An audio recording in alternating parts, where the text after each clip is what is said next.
Depois da mentira da minha irmã, papai me expulsou. Minha irmã disse, rindo, boa sorte, perdedor.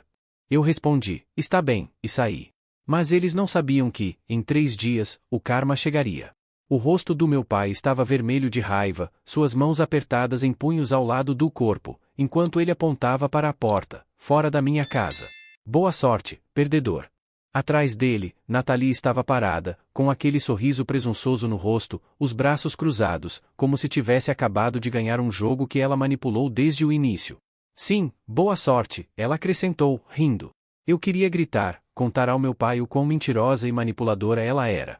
Mas de que adiantaria? Já tinha tentado isso 100 vezes antes. Nunca importou. Nathalie poderia incendiar a casa, e provavelmente ele ainda me culparia por não ter impedido. Voltei-me para minha mãe, a única pessoa nesta casa que já havia se preocupado comigo, que já me defendeu. Seus olhos estavam cheios de uma mistura de raiva e angústia, e suas mãos tremiam ao lado do corpo, como se quisesse fazer algo, qualquer coisa, para impedir aquilo. Mas ela já havia tentado antes, e não tinha funcionado. Ela soltou um suspiro brusco. Vá, disse. Passei por ela e subi para o meu quarto. Não ia implorar. Não ia chorar. Se eles me queriam fora, eu iria embora. Nathalie ainda estava sorrindo quando passei por ela. Nem sequer tentava esconder o quanto estava gostando daquilo. Fechei a porta com força e tranquei-a. Meu coração batia acelerado, e minhas mãos tremiam enquanto eu pegava minha mochila e começava a colocar minhas coisas dentro, algumas camisetas, jeans, o carregador do celular. Nem sequer tinha dinheiro. Tinha apenas 16 anos, ainda estava no ensino médio. Para onde eu iria? Podia ouvir mamãe e papai discutindo lá embaixo.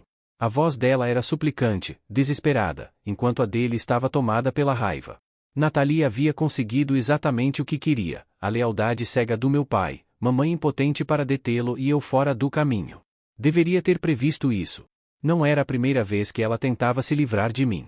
Já havia mentido sobre mim antes, distorcido situações para me fazer parecer mal, garantindo que papai me visse apenas como um fracassado. Mas, todas as vezes anteriores, mamãe estava lá para evitar que as coisas fossem longe demais. Desta vez não.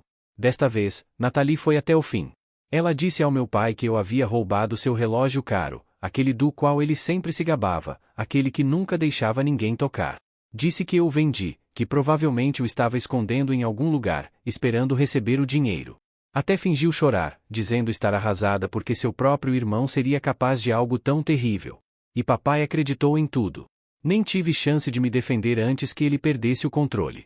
Ele me agarrou pelo braço, me empurrou contra a parede e gritou na minha cara, dizendo o quão ingrato eu era, que deveria ter me expulsado anos atrás. Mamãe interveio, colocando-se entre nós e gritando que ele estava sendo ridículo, que eu nunca faria algo assim, que Nathalie estava mentindo. Mas papai não escutava. Nunca escutava quando se tratava dela. Quando tudo terminou, eu soube que não havia vencido dessa vez. Então, fui embora, sem mais nada além de uma mochila, meu celular e nenhuma ideia de para onde ir. Mas uma coisa eu sabia, estava acabado com eles. 3 dias. Foi o tempo que levei. Passei 3 dias na casa da minha avó, tentando entender tudo o que havia acontecido. Não estava triste, nem surpreso. Apenas cansado. Minha avó não me pressionou para falar, mas percebi que ela estava irritada. Murmurava coisas entre dentes sobre meu pai, dizendo que sempre soube que ele era um inútil. Também não gostava de Nathalie. Sempre dizia que ela era muito parecida com ele, arrogante, manipuladora, sempre conseguindo o que queria. No 3º dia, meu telefone tocou. Era mamãe. No início, achei que ela estava ligando para saber como eu estava, talvez para se desculpar novamente por não ter conseguido conter papai. Mas, assim que atendi, percebi que algo era diferente desta vez. Ela não estava triste nem suplicante. Estava calma, serena, e havia algo em sua voz que eu nunca tinha ouvido antes. Kurp, venha para casa, ela disse. Pisquei, confuso. Te enviarei dinheiro para a viagem. Venha para casa agora. Duvido, mamãe, eu disse. Ela me interrompeu, confie em mim. Só venha aqui. Alguns minutos depois, recebi uma mensagem de texto. Ela havia me enviado dinheiro suficiente para um bilhete de ônibus. Eu não entendia o que estava acontecendo, mas sabia uma coisa: mamãe nunca falava assim a menos que estivesse falando sério. Então, fiz as malas, me despedi da vovó e peguei o primeiro ônibus para casa. Quando cheguei, mamãe estava parada na porta com os braços cruzados. Não estava chorando, nem nervosa. Parecia pronta. Entra, ela disse. Entrei, e foi então que os vi. Papai e Nathalie estavam sentados no sofá como se tivessem acabado de ser atropelados por um caminhão. Papai tinha uma bebida na mão, mas seu aperto no copo era tenso, como se estivesse prestes a quebrá-lo. Nathalie parecia pálida, sua habitual arrogância sumira completamente. Olhei para mamãe, o que está acontecendo? Ela respirou fundo e, em seguida, olhou diretamente para papai, é hora. Ele largou o copo e soltou uma risada sarcástica, hora do quê? Hora de vocês dois irem embora. Silêncio. Nathalie soltou uma risada nervosa, o quê? Você não pode estar falando sério. Mamãe respondeu com a voz mais fria que eu já ouvirá dela, estou falando muito sério. Papai se levantou de um salto, você está brincando. Mas mamãe nem se abalou. Parece que estou brincando. Ela o encarou com firmeza enquanto ele ficava vermelho de raiva. Essa é minha casa, ele gritou.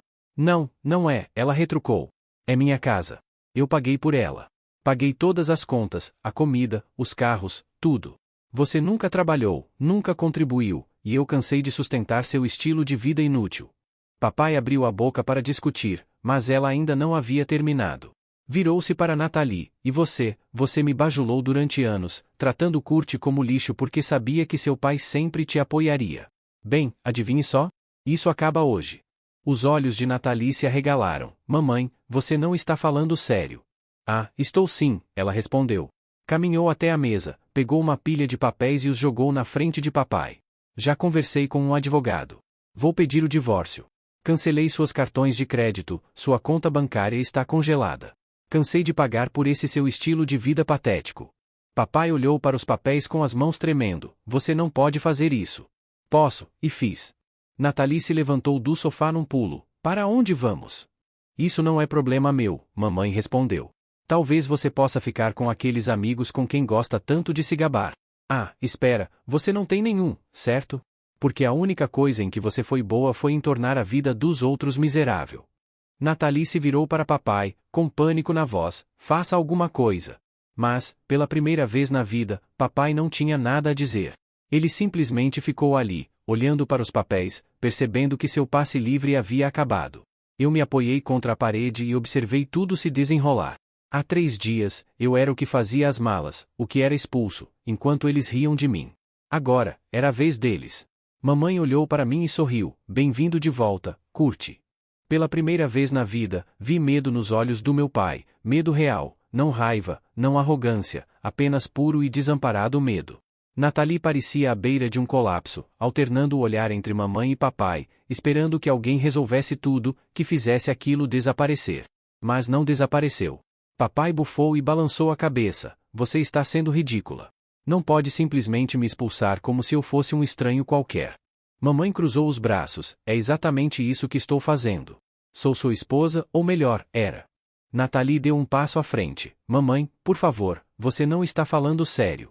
Mamãe se virou para ela com uma expressão fria. Oh, estou falando muito sério. Observei enquanto a realidade começava a se instalar. A casa era da mamãe. O dinheiro era da mamãe. Todos os luxos que eles davam como garantidos eram dela, e ela estava cansada de deixá-los viver às custas dela.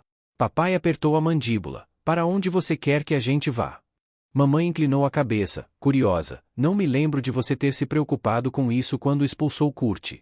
Papai não teve resposta para isso.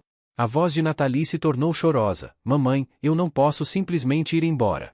Tenho a escola, minhas coisas, meus amigos. Se vire, mamãe respondeu. Papai soltou uma risada amarga. Então você espera que nós simplesmente façamos as malas e saiamos assim, sem mais nem menos. Assim, sem mais nem menos, ela confirmou. Eu podia ver o pânico se instalando agora.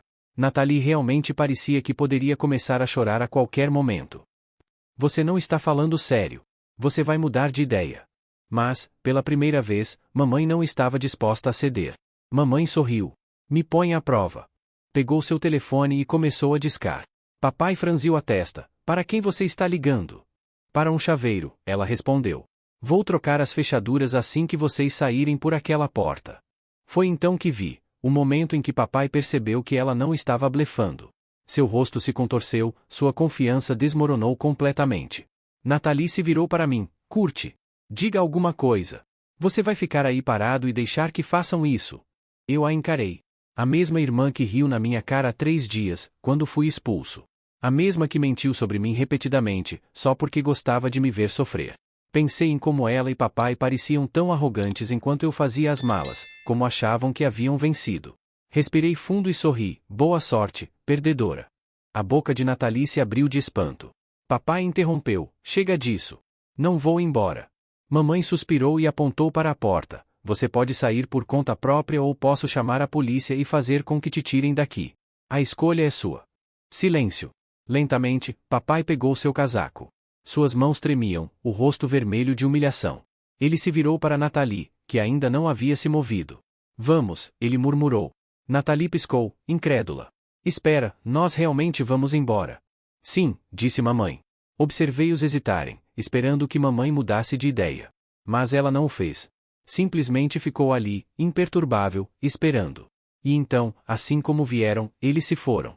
Mamãe exalou e se virou para mim. Você está com fome? Eu ri. Muita. E com isso, fechamos a porta atrás deles. Para sempre. O silêncio após a partida deles foi quase assustador. Há 3 dias, eu era o que estava do lado de fora, sem ter para onde ir. Agora, eram eles. Mamãe nem olhou para trás. Trancou a porta, enviou uma mensagem para o chaveiro para vir o mais rápido possível e entrou na cozinha como se fosse um dia qualquer. Fiz massa antes, ela disse. Deve estar quente ainda. Eu a segui, ainda processando tudo o que havia acontecido. Você realmente fez isso, murmurei. Ela deu uma risada sarcástica. Pois, fiz. Deveria ter feito isso há muito tempo. Sentei-me à mesa, meu apetite começando a voltar. Sua expressão era ilegível. Sabe o que é engraçado? Ela disse depois de um momento. Eles vão ficar bem. Levantei uma sobrancelha. O quê? Ela se recostou na cadeira. Seu pai é um homem adulto. Se quer agir como uma vítima, que o faça. Ele poderia ter arrumado um emprego anos atrás, mas escolheu não fazer isso. E Nathalie? Ela soltou uma risada amarga. Ela pensava que era intocável. Agora vai descobrir como é estar do outro lado. Sorri. Duvido que ela vá aceitar isso bem. Ah, não vai mesmo, disse mamãe. Provavelmente está fazendo uma birra neste exato momento. E foi exatamente o que aconteceu. Começou com mensagens de texto. Primeiro, Nathalie tentou me fazer sentir culpado. Curte, isso é loucura. Você vai ficar aí sentado e deixar que mamãe faça isso conosco. Quando não respondi, ela mudou para a raiva. Então é isso? Isso é vingança, né? Você acha que é melhor do que eu agora? Notícia de última hora, você continua sendo um perdedor. Depois veio a desesperança. Por favor, curte, eu não tenho para onde ir. Olhei para a mensagem por muito, muito tempo. Então, desliguei meu telefone. Na manhã seguinte, as coisas pioraram. Mamãe estava tomando café quando o telefone tocou. Ela suspirou antes de atender. O que você quer, Greg?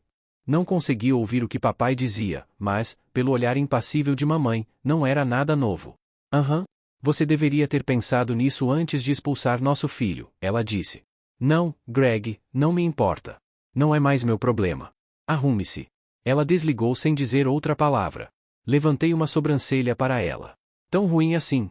Ela balançou a cabeça e riu. Ele está começando a perceber o quão caro é manter esse estilo de vida quando ele é o único pagando. Responda, ela continuou. Está entrando em pânico. Mamãe explicou. Acontece que os supostos amigos deles não querem passar tempo com Nathalie quando ela não é mais a princesinha mimada do papai. Não podia negar, era bom. Durante anos, eles me trataram como um estranho na minha própria casa, como se eu não fosse nada. Mas agora eles eram os estranhos. E o karma mal tinha começado. Por alguns dias, tudo ficou tranquilo. Sem mensagens de texto, sem chamadas telefônicas, sem drama. Quase me esqueci de que eles existiam. Quase. Então, uma tarde, mamãe estava deitada no sofá lendo quando seu telefone tocou novamente. Ela olhou para a tela, suspirou e colocou no viva voz. Era papai. Lisa, escuta. Precisamos conversar. Sua voz era diferente desta vez, menos irritada, mais controlada, como se ele tivesse ensaiado o que ia dizer. Mamãe não pareceu impressionada. Conversar sobre o quê? Houve uma pausa. Então ele disse, Nathalie e eu queremos voltar. Quase engasguei com minha bebida. Mamãe levantou uma sobrancelha. Vocês o quê? Papai pigarreou. Olha, nós pensamos melhor. Nos exaltamos, reagimos de forma exagerada.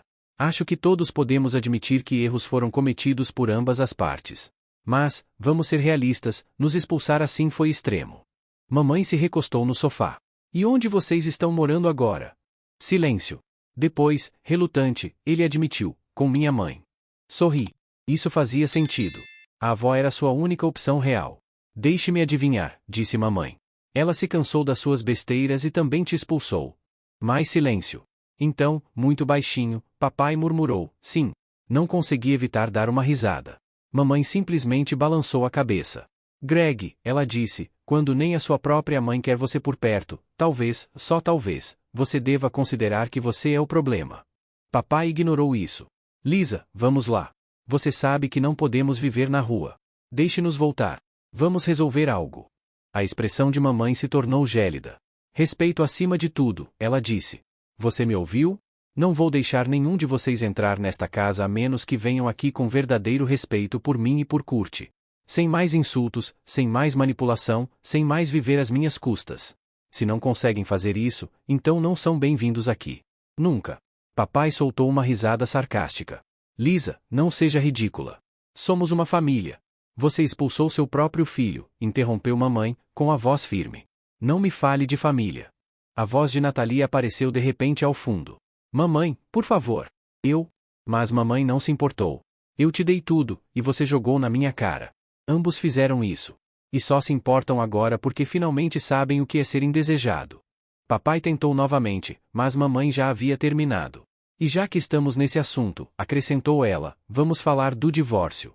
Papai paralisou. Lisa, eu já iniciei o processo, ele disse. Este casamento acabou. E se você acha, por um segundo, que vai tirar algo de mim, está delirando. Eu paguei por tudo, Greg, e a lei vai refletir isso. A respiração de papai ficou pesada. Você está cometendo um grande erro. Mamãe sorriu. Não, Greg. O erro foi eu ter me casado com você. Ela desligou. Eu me recostei, atônito. Bem, isso foi divertido. Mamãe se espreguiçou, como se tivesse acabado de concluir um treino. Deus, isso se sentiu bem. E assim, papai e Natalie ficaram sem opções. Passou-se uma semana. Depois, 2. No início, papai e Natalie tentaram aparentar força, como se não se importassem. Natalie postou fotos nas redes sociais e fingiu que tudo estava bem. Mas mamãe e eu sabíamos que não era verdade. Eles não tinham para onde ir, e papai estava rapidamente ficando sem opções. Então, uma noite, aconteceu. Papai apareceu na casa. Eu estava na cozinha quando ouvi a batida. Não foi forte, nem furiosa, como eu esperava. Apenas lenta, hesitante. Mamãe abriu a porta, e lá estava ele. Ele parecia péssimo, barba por fazer, cansado, como se o peso do mundo finalmente tivesse caído sobre ele. Lisa, ele disse em voz baixa, podemos conversar? Mamãe cruzou os braços. Sobre o quê? Ele olhou para dentro e me viu ali parado. Seus ombros desabaram. Entendeu agora, quase ri. Mamãe não pareceu impressionada. Claro que sim. Diga. Estou falando sério, ele disse. Errei em tudo, com Kurt, com você. Deixei que Natalie me manipulasse, deixei que meu orgulho me cegasse. E vejo isso agora. Esperei que mamãe amolecesse um pouco, mas ela não o fez. Bem por você, ela disse. Mas isso não muda nada. Papai engoliu em seco. Lisa, por favor. Eu sei que não mereço, mas estou pedindo outra chance. Não para mim. Para Natalie. Ela não pode fazer isso sozinha. Mamãe suspirou. Isso não é mais meu problema. Ele estremeceu. Não temos para onde ir. Mamãe ficou em silêncio por um longo momento. Então disse, vou fazer um acordo com você. Os olhos dele se iluminaram. O quê? Eu dou, qualquer coisa. Suficiente para começar de novo, ela disse. Encontra um lugar para viver, se reestabelece. É isso. O rosto de papai se encheu de alívio. Lisa, obrigado. Eu juro que não vou desperdiçar. Vou te provar que posso mudar, disse papai. Mamãe assentiu. Bem, então vamos finalizar o divórcio. O colorido desapareceu do rosto dele. Espera. O quê? E o dinheiro? Ela respondeu com firmeza, assine os papéis. Assim que tudo for oficial, você receberá os 20 mil. Pude ver a guerra em sua cabeça. Ele não queria perder o controle, não queria perdê-la, mas a promessa do dinheiro era tentadora demais. Sem trabalho, sem economias, sem futuro, ele acabou aceitando. Meses depois, o divórcio foi finalizado, e papai recebeu seus 20 mil. Ou pelo menos foi o que ele pensou. Acontece que mamãe sabia exatamente o que estava fazendo. O acordo estipulava que o dinheiro só seria liberado se ele demonstrasse que conseguia se sustentar, um emprego estável, seu próprio lugar, responsabilidade real. Se ele não cumprisse essas condições, não receberia nada. No fim, ele saiu com exatamente o que merecia, absolutamente nada. A vida nunca mais foi como antes. Mas foi melhor. Pela primeira vez em anos, a casa parecia em paz. Sem tensão, sem andar em cascas de ovos, sem ouvir papai e Nathalie conspirando contra mim. Mamãe e eu nos adaptamos a um novo ritmo. Ela trabalhava, eu me concentrava na escola, e, pela primeira vez, realmente conversávamos. Quanto a papai, sem a casa nem o dinheiro de mamãe, a realidade o atingiu rapidamente. Ele acabou alugando um pequeno apartamento e mal conseguia pagar as contas no fim do mês. Tentou encontrar um trabalho decente, mas, sem experiência e com uma ética de trabalho terrível, ninguém o contratava por mais do que o salário mínimo. A vida luxuosa que ele uma vez teve havia desaparecido. E Nathalie? Ela ainda vivia às custas dele, reclamando, choramingando e se recusando a arrumar um emprego de verdade. Eu sabia que era apenas uma questão de tempo até que algo desmoronasse. E então aconteceu. Era uma tarde qualquer quando o telefone de mamãe tocou. Ela atendeu, olhou para a tela e suspirou. É seu pai. Revirei os olhos. O que ele quer agora? Ela colocou no viva voz. O que foi, Greg? Sua voz era baixa, controlada, mas dava para sentir a raiva borbulhando por baixo. Você não vai acreditar nisso. Mamãe levantou uma sobrancelha. Prove-me. Ele soltou um suspiro brusco. Foi Nathalie. Franzi a testa. O quê? O relógio, ele disse, com os dentes cerrados. Aquele pelo qual ela te culpou. Ela o roubou, vendeu meses atrás e usou o dinheiro para comprar roupas e um videogame. Disse que tinha ganhado dinheiro, mas acabei de encontrar a prova. Recostei-me na cadeira, imóvel. Deveria estar com raiva, furioso, mas, honestamente, só me sentia cansado. Claro que tinha sido ela. Mamãe, por outro lado, simplesmente riu. Ah, Greg, você está dizendo que sua preciosa filha, em quem confiava mais do que no seu próprio filho, mentiu para você. Imagine isso. Lisa, não comece, ele retrucou. Ela foi embora, ele murmurou. Piscou. O quê? Eu a expulsei. Disse para ela ir embora, como deveria ter feito desde o início. Mamãe deu de ombros. Bem, agora é seu problema. Ela não tem para onde ir. Se ela ligar para você, bloqueie o número dela, mamãe completou, suspirando profundamente. Lisa, eu estraguei tudo. Vejo isso agora. Deveria ter te escutado. Deveria ter escutado Kurt. Mamãe sorriu. Sim, deveria. Silêncio. Então, quase inaudível, ele perguntou, posso voltar? Quase ri alto. Mamãe nem hesitou. Não, Greg. Você precisa pagar pelos seus erros. Todos nós pagamos. Mas você cavou esse buraco, e agora terá que viver nele. Sem dizer mais uma palavra, ele desligou. Mamãe largou o telefone e exalou. Bem, isso foi satisfatório. Recostei-me na cadeira e balancei a cabeça. Acho que o karma realmente existe. Mamãe sorriu.